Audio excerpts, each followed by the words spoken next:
ബന്ധങ്ങളിൽ വിള്ളലേർപ്പെടുന്നതിന്റെ പ്രധാനപ്പെട്ട കാരണം വീടുകളിൽ എഫക്റ്റീവ് കമ്മ്യൂണിക്കേഷൻ നടക്കുന്നില്ല, ആശയവിനിമയം നടക്കുന്നില്ല എന്നുള്ളതാണ്. കാരണം പ്രിയപ്പെട്ട ഭാര്യയെ കേൾക്കാൻ ഭർത്താവിന് സമയം കിട്ടുന്നില്ല, പ്രിയപ്പെട്ട ഭർത്താവിനോട് ഭാര്യ തുറന്ന് സംസാരിക്കുന്നില്ല, പ്രിയപ്പെട്ട മക്കളെ കേൾക്കാൻ രക്ഷിതാക്കൾ തയ്യാറാകുന്നില്ല എന്നുണ്ടെങ്കിൽ അവിടെ പ്രശ്നം ഗുരുതരമാണ്. കാരണം നമ്മളെ കേൾക്കാനില്ലാത്ത കാലത്തോളം നമ്മളെ കേൾക്കാൻ മറ്റൊരാൾ കയറിക്കൂടാൻ സാധ്യതയുണ്ട്, മറ്റു ഗുരുതര പ്രശ്നങ്ങളിലേക്ക് എത്താനും സാധ്യതയുണ്ട്. പ്രിയപ്പെട്ടവർ, എഫക്റ്റീവ് കമ്മ്യൂണിക്കേഷൻ നടക്കുന്നിടത്ത് 3 ഗുണങ്ങളാണുള്ളത്.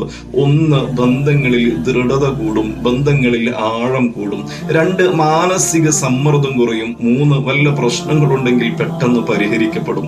സംസാരിക്കുന്നതിലൂടെ കിട്ടുന്ന 3 ഗുണങ്ങളാണ്. നമ്മുടെ ജീവിതത്തിൽ എപ്പോഴും നമ്മൾ സംസാരിക്കാൻ തൻ്റെ പ്രിയപ്പെട്ട പ്രിയതമയോട്, മക്കളോട്, ഭർത്താവിനോട്, പ്രിയപ്പെട്ട മാതാപിതാക്കളോട് സംസാരിക്കാനുള്ള ഒരു ക്വാളിറ്റി ടൈം നമ്മൾ വീട്ടിൽ ഫിക്സ് ചെയ്യേണ്ടതുണ്ട്.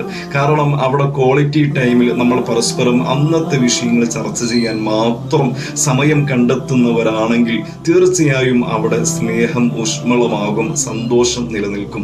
അങ്ങനത്തെ ഒരു കുടുംബം ആകുന്ന സമയത്ത് സമാധാനത്തോടുകൂടെ ജീവിക്കാൻ കഴിയും. അതിനുള്ള ഏറ്റവും വലിയ പാഠം ഹബീബായ മുത്തുനബി സല്ലല്ലാഹു അലൈഹി വസല്ലം തങ്ങളെയാണ്.